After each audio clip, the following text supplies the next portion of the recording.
We're replacing the old, broken, and dirty range hood that my wife refuses to touch. The brand name is New-Tone, and it is the updated model to the one that's already installed. We pull the electric stove away from the wall and unplug it.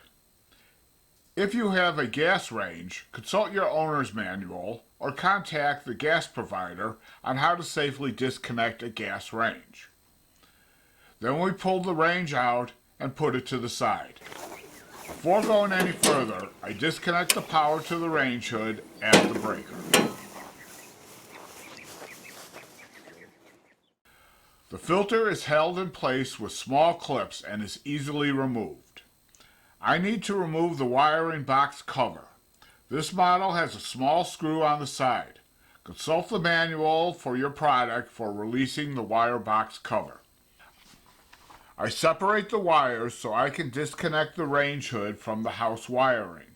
Remember, the power to the hood has been turned off at the breaker, so the wires should not be live. The next step is to take down the hood. There are 4 mounting screws, one on each corner, and they need to be removed. I peel off the duct tape from the transition piece to loosen the connection to the ductwork. Then pull the hood downward and away from the wall. The old hood can now be disposed of, and we can install the new range hood.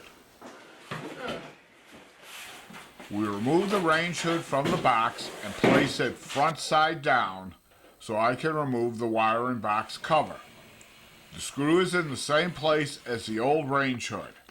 I'll sort the wires and make the electrical installation much easier. There's a baggie here with hardware. These are the mounting screws for the new range hood. Set these aside and prep the hood for install. With the wiring sorted, I place the hood right side up and remove the knockouts. After popping out the small round knockout for the electrical wiring, I start on the grill cover plate. Using a screwdriver, I punch the outline and use the pliers to coax the metal piece away from the range hood. I position the flange from the old hood over the opening where the grill cover plate was and mark where I need to drill. I use sheet metal screws to fasten the flange to the hood, then seal the edges with duct tape. This flange connects to the transition piece that connects the range hood to the existing ductwork. Now the fan vents through the ductwork.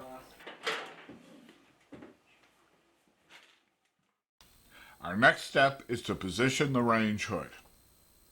I pull the wiring through the knockout, get the positioning right on the range hood, and then use the mounting screws to mount the hood in place. The house wiring is already through the opening in the cabinet. I need that to come through the knockout.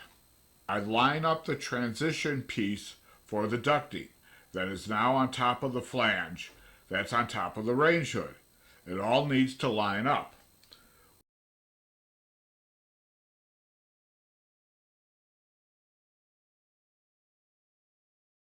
With the range hood properly positioned, I secure it with the mounting screws that were included with the product. I now reconnect the electrical. I connect the ground, in this case the wire is green, to the ground screw on the range hood. Using wire nuts, I connect the white wire to the white wire and the black wire to the black wire.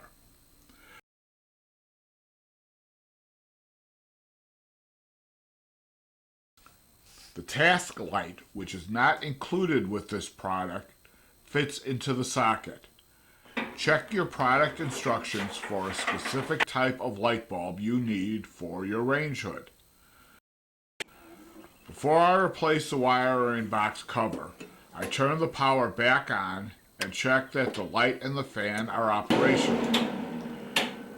Everything is working, so now I can put the wiring box cover back on.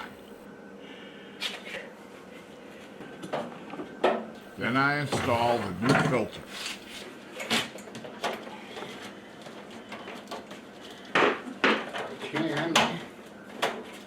Before we slide the stove back into place, I secure the connection between the transition piece and the ductwork with duct tape, the handyman's secret weapon.